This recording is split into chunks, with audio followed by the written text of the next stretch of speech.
Hi అండి, welcome to అత్తమ్మ చేతి రుచులు. ఈరోజు వీడియోలో మనం ఆంబూర్ చికెన్ బిర్యానీ ఎలా చేయాలో చూద్దాం. ముందుగా స్టవ్ మీద కుక్కర్ పెట్టుకొని ఒక 4 to 5 టేబుల్ స్పూన్స్ ఆయిల్ వేసుకోవాలి. అందులోకి నేను హోల్ స్పైసెస్ అనేది ఒక 2 స్పూన్స్ దాకా వేసాను. ఇది కొంచెం బాగా రోస్ట్ అవ్వాలి. సో మనం రోస్ట్ అయ్యేలాగా చూసుకోవాలి. మీడియం ఫ్లేమ్లో పెట్టుకున్నట్లయితే మనకి హోల్ స్పైసెస్ అనేది ఎక్కువగా మాడిపోకుండా చూసుకోవాలి. నెక్స్ట్ నేను ఇక్కడ ఒక 4 to 5 పచ్చిమిర్చి యాడ్ చేసుకున్నాను. మీరు ఆప్షనల్ అండి, మీరు కావాలంటే పచ్చిమిర్చి వేసుకోవచ్చు, లేదా రెడ్ చిల్లీ పౌడర్ కానీ వేసుకోండి. నేను ఇక్కడ ఒక 4 ఆనియన్స్ అనేది సన్నగా కట్ చేసి స్లైసెస్ వేసుకున్నాను. మనకి స్లైసెస్ అనేది బాగా గోల్డెన్ బ్రౌన్ వచ్చేలాగా మనం రోస్ట్ చేసుకోవాలి. మనకి ఇలా గోల్డెన్ బ్రౌన్ వచ్చేలాగా ఫ్రై అయిన తర్వాత నేను ఇక్కడ 4 టమాటో ప్యూరీ అనేది ముందుగానే గ్రైండ్ చేసి పెట్టి వేసుకున్నాను. ఇది మనకి ఆయిల్లో బాగా డీప్ ఫ్రై అవ్వాలి. బాగా ఫ్రై అయిన తర్వాత ఆయిల్ అనేది ఈ టమాటోలో నుండి బయట వచ్చేలాగా మనం దీనిని రోస్ట్ చేసుకోవాలి. ఇలా రోస్ట్ అయిన తర్వాత నేను ఇక్కడ 1 kg చికెన్ దాకా తీసుకున్నాను. ఇప్పుడు ఈ చికెన్ని మనం ఈ గ్రేవీలో వేసి బాగా ఫ్రై చేసుకోవాలండి. మనం స్టార్టింగ్లోనే చికెన్ గ్రేవీ విత్ సాల్ట్తో మనం ఫ్రై చేసుకున్నట్లయితే చికెన్కి టేస్ట్ అనేది బాగా పడుతుంది. సో మనం ఇలా లో ఫ్లేమ్లో పెట్టి చికెన్ని బాగా మ్యారినేట్ అయ్యి ఫ్రై అయ్యేలాగా చూసుకోవాలండి. నేను ఇక్కడ టేస్ట్కి సరిపడా సాల్ట్ అనేది 2 టేబుల్ స్పూన్స్ ముందుగానే యాడ్ చేసుకుంటా ఉన్నాను.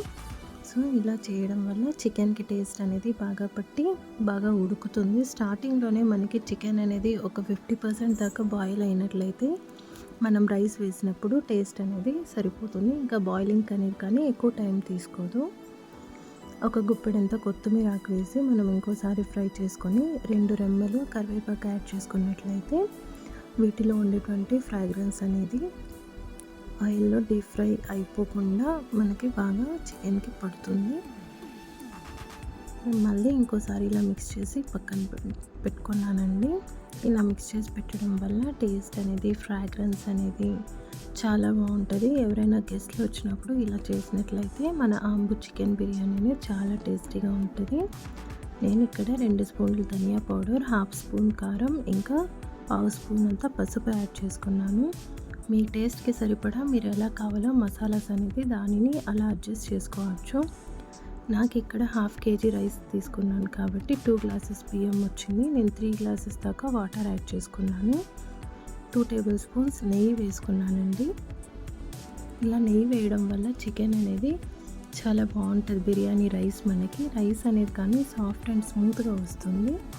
సో ఇలా బాగా ఫ్రై చేసి మిక్స్ చేసుకున్న తర్వాత కస్తూరి మేతి ఒక 2 టేబుల్ స్పూన్స్ యాడ్ చేసి కొంచెం వాటర్ అనేది బాయిలింగ్కి వచ్చినప్పుడు మనం ఇందులోకి ముందుగా కడిగి పెట్టుకున్నటువంటి బియ్యాన్ని యాడ్ చేసుకోవాలండి.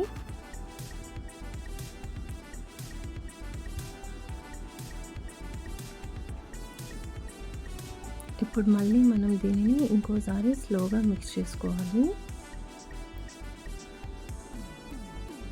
ఇలా మిక్స్ చేసిన తర్వాత విజిల్ మనం 1 విజిల్కి ఉడికించుకున్నట్లయితే బిర్యానీ అనేది పలుకుగా ఇలా టేస్టీగా సూపర్గా వస్తుందండి. మీరు కానీ ట్రై చేసి ఎలా వస్తుందో మన ఛానల్లో కమెంట్ చేయండి.